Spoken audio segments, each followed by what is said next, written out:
You're listening to Madmen Sports. Playoff edition. You may notice me and Zach switched spots. It's trading places here. It's really driving me crazy, too. It really is driving him nuts. I know. I mean, it's pretty crazy. What are you going to do? Sorry, Dave. I can still see you, so that's good. But hey. I want to get closer to you.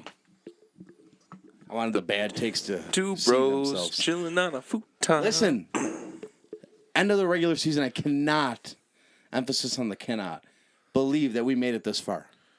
17 We weeks, sat in the pouring rain today gone. for our love of the Bills. It's really a beautiful thing. Yeah, listen, it was a soaking rain. It was one of those games that you wish it was snowing instead of being a rainy game.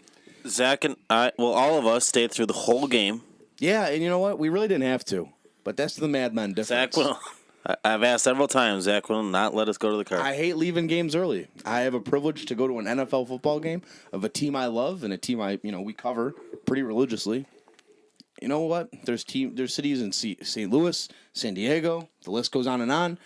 They don't have that privilege. I pay a season ticket. And we will briefly talk about the game because we got news today that the Bills are going to play a game today, next Saturday.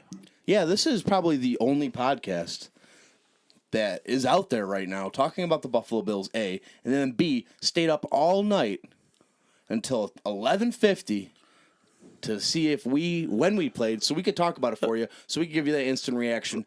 I know we have listeners in Alaska. I know we have listeners all the way down in San Diego. I know you guys can't hear us whenever you want. You guys need all the Bills information you can get. We waited for you. We're giving it to you. It wasn't that bad. The Seahawks-Niners game was pretty good. It's 12:26 right now. I'm probably going to get this podcast up at like 3 a.m. So that's a quick podcast up. I'm not going to lie. That's 3 hours rendering the video and everything. So pretty quick. Quick thoughts of the game today, guys. Duke Williams had himself a day. Yeah, he's really good. He's been, one of those guys that everyone stashes on the practice squad. He's a lot better than Brandon Riley. I'll give him that. Everyone agrees there. Was it 6 catches, 108 yards? Good for him, right? Yeah, he had. There's never really been a doubt that he wasn't good. We knew he scored the game winner in Tennessee. It's just a matter of where you're going to put him, who you're going to take out. And I would think going forward, as far as we go in the playoffs, Foster is probably the lone man taken out because I think Duke played well enough to be in that position today. It's really going to depend. I mean, obviously, the reason why he was in there is because we sat Cole Beasley, we sat John Brown. But the question is, you're right. Are we going to see Duke Williams more often during the playoffs? I think that'll be an interesting thing. I think he'll have specific situations that will be kind of calling for Duke Williams. We've been kind of in a spot a couple times this year to where we could have used a really nice, big, tough physical receiver. A big body box-out receiver. It's what everyone wants on their wish list. I will say this. It's really not much worth talking about because the primary receivers are still the same main guys we've had. Knox is coming up. It's nice to see promise with Duke. I do believe he'll be here next year through training camp. We'll see if he makes it again. It's a good story. He's not the future, I don't think, but it's a good story. It is what it is at this point. You need guys to come onto this roster, make a difference, and play out. There's an interesting layer to this whole thing. And, today was Week 17, a game that didn't matter one bit to the Buffalo Bills whatsoever. Are you surprised they benched who they benched today? No, I think if we go back to the video, if Jake pulls it up eventually, I think you guys can pull it up. I think we predicted it right. Besides the fact that Lorenzo, but he didn't really play. He played like the first drive. He was active though. I think pulling out Brown and Beasley was a smart move because they are weapons going forward. As deep as we want to go in a win or go home situation. Singletary was a surprise to me. I was surprised to see him inactive. Honestly, I don't think there was any surprises. I mean, you certainly don't want to jeopardize your star cornerback in Tre'Davious White. You want to keep your offensive weapons kind of safe as well. I mean, we did see some injuries with Ty and Secchi finally getting the nod to come back in, and of course, hurting himself again. Levi Wallace kind of hurt himself as well. So you really wanted to avoid those injuries today, and we definitely did not want to see them on any of our key playmakers. So no surprises to me. Yeah, when it comes to Levi Wallace, Dave said this, and, it rings true. If you're going to have a guy get hurt, you'd kind of want the guy that's been, so We hope Levi Wallace is ready for the Houston game, but also, if he's not, we have a guy in Kevin Johnson who was cut by Houston, drafted by Houston, that would love a revenge game against the team that cut him. In the playoffs, exactly. yeah. Where else could you get the dish Holy best well served? That damn And bitch. back to inactives real Where are you getting that bitch from? Back to inactives real quick. Knox being inactive today was a surprise, but a good one because Tommy Sweeney. kind of shows where the Bills see him on the Priority list. Yeah, it's going to be exciting to see him next year because he might be the focal tight end and the focal point of the offense next year, hopefully. I think it was this year. Not the focal point of the entire offense, but definitely the focal point in that tight end room. As far as Levi Wallace getting hurt and Nyseki, I mean, at this point, when is he not hurt? But Levi Wallace, if he's 3/4 of the season. what I said to Zach is true. It was time for him to get. If someone was going to get hurt, now want to be anybody. I outed but, him. He said what he said, man. But injuries are going to happen. You can't get mad. We're very strong at the defensive backfield position, so I'm okay. I'm okay with that happening. Don't touch me. And other than that, we came out of the game pretty clean. We had a scare with Neal because if Levi Wallace is going to be out, then Neal, you're distracting me. All right, change the topic. What are we on next? We talked about the injuries enough. Let's hope they get better. Let's move on. Listen, the Jets played their starters today. That's a bad sign for the Jets. 13-6 game against the Bills backups. Sam Darnold, what are you doing? Sam Darnold looks like a piece of shit. Sorry to swear, but he does not look good. He was not. I mean, I'm glad he's not the guy that we have. Oh my God, definitely. I mean, besides Lamar, Josh Allen is the clear cut quarterback. He's from the that number class. two. And you know what was driving me and Zach crazy today watching the game? Me too. Who the hell are the Jets? Who the hell do the Jets think they are? You know, there was a play where they fumbled. I think Allen actually. It was early in the game. They ran the ball back, came back for a penalty. They're celebrating like they found the Holy Grail, and then they celebrate again later on after fumble. And then Le'Veon Bell, being a jackass, tips the ball off and celebrates too. Is this their playoff game today?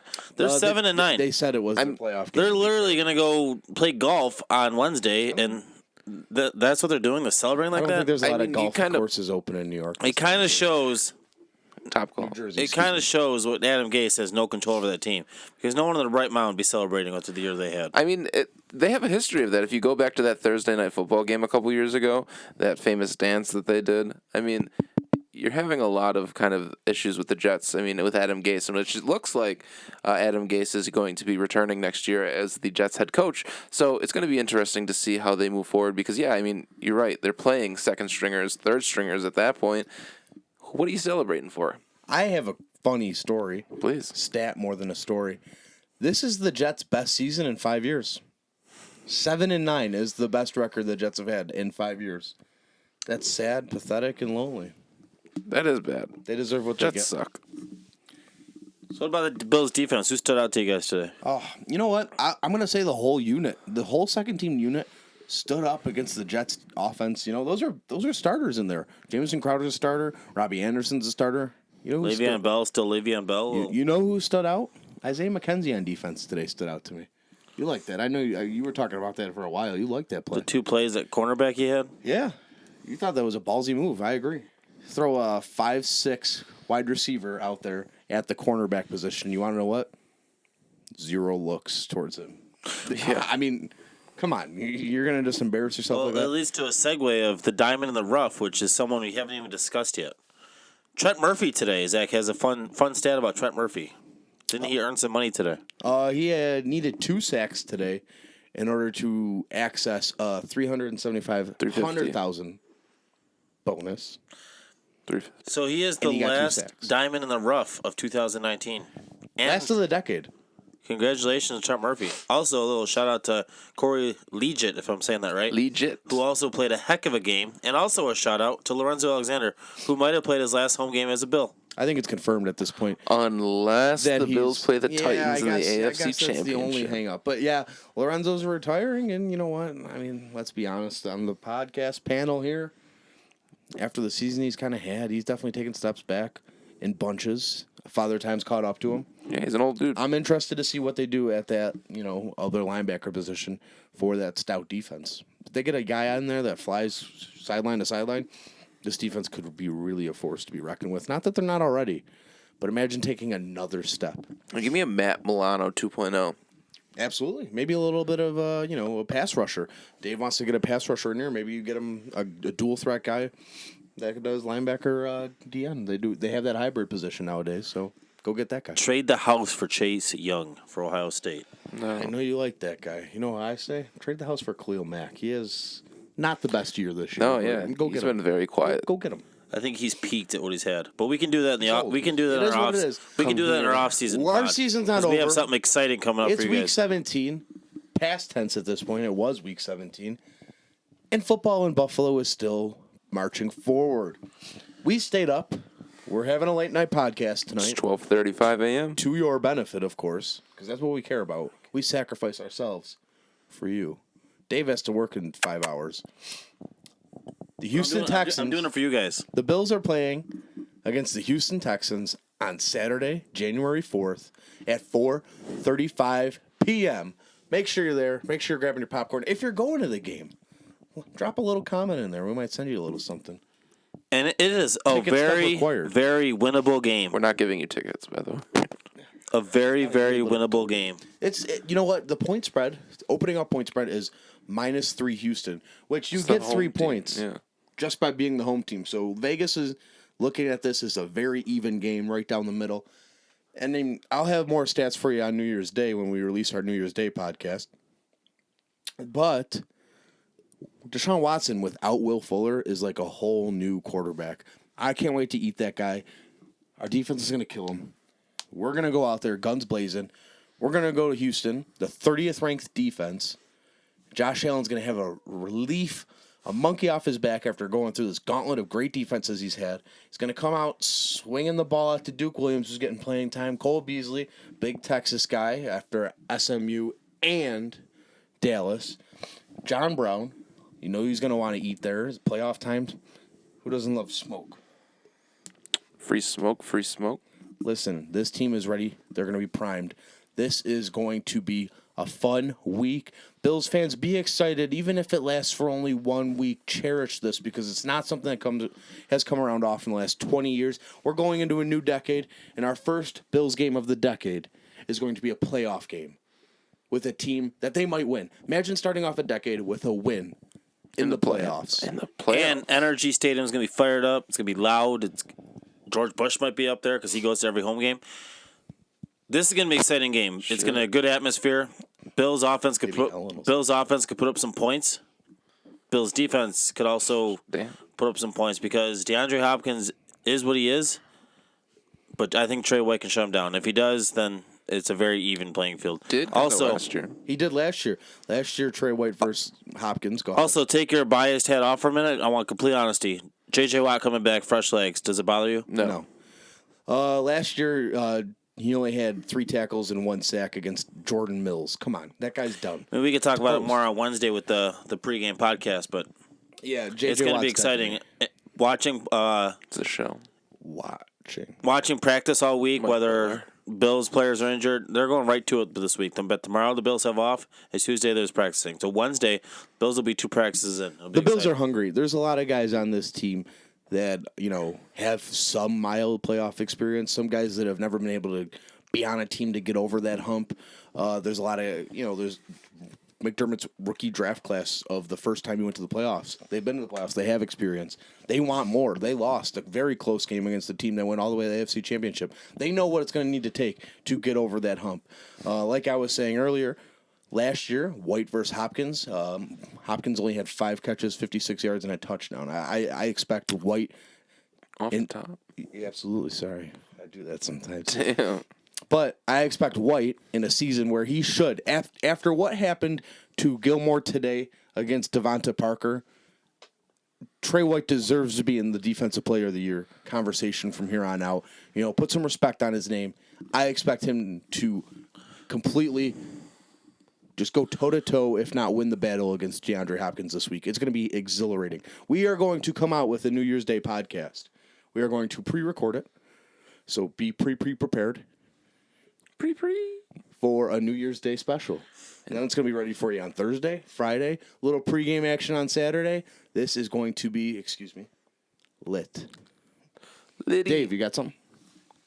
I'm going to be excited all week. All week I'll be very useless at work because I'll be paying attention to Bills all week, as you guys should too. No working this week. No working. Just play this on replay. Jake made a highlight film on our YouTube video. It's on our Facebook, Twitter, Instagram, maybe somehow. And, go check it out.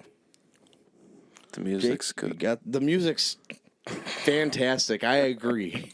So The music's my favorite part. It's not that bad. on the comments this week, because you know how I love my comments. Just It's not that give us your favorite Bills moment this year. Let's talk about it. Let's talk about the Bills' favorite Bills moment this year, and then we can talk about playoffs on Wednesday. Let's just enjoy this year because we had a very successful year.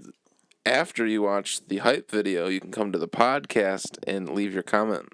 You can Or find just your comment best. on the hype video. Just comment anywhere. You can you do what you want with your own takes. Other than that, I personally will see you guys Thursday morning or Wednesday night.